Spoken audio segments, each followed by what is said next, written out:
Nous allons aborder dans ce quatrième point l'exploitation des PFMP en lien avec l'enseignement général. En effet, dans le cadre du CCF de français, les élèves de CAP doivent présenter un oral sur une réalisation ou une expérience professionnelle.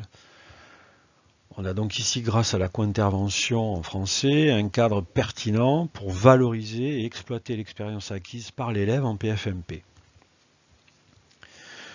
Le réinvestissement de la PFMP va permettre de développer des compétences à l'écrit et à l'oral.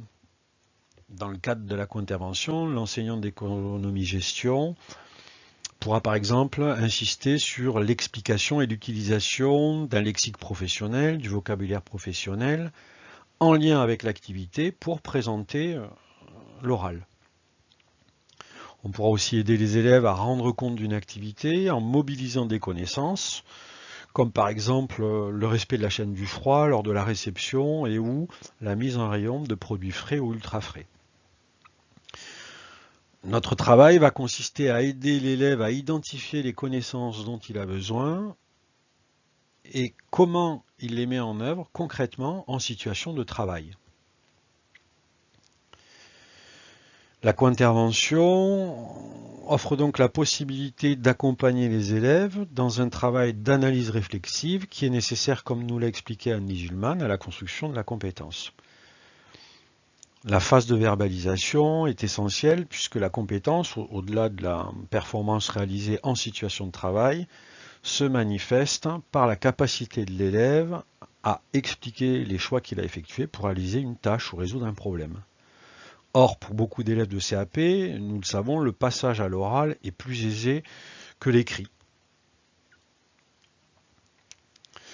Pour réaliser ce compte-rendu oral, on pourra proposer aux élèves une trame écrite qui d'ailleurs reprend des éléments communs à la démarche de validation des acquis de l'expérience, avec des éléments sur le contexte professionnel, sur les objectifs de l'activité, sur l'organisation, les moyens utilisés, les difficultés rencontrées et les apports à tirer de l'expérience.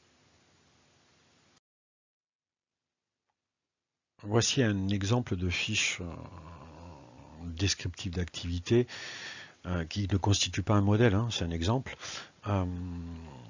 qui a pour but d'aider les élèves à préparer et à structurer leur oral lorsqu'ils présentent une activité professionnelle. D'ailleurs, ce type de compte-rendu écrit pourrait tout à fait être adapté et utilisé pour des activités liées au chef-d'œuvre ou des activités dans le cadre de projets mis en œuvre pendant le cycle de formation.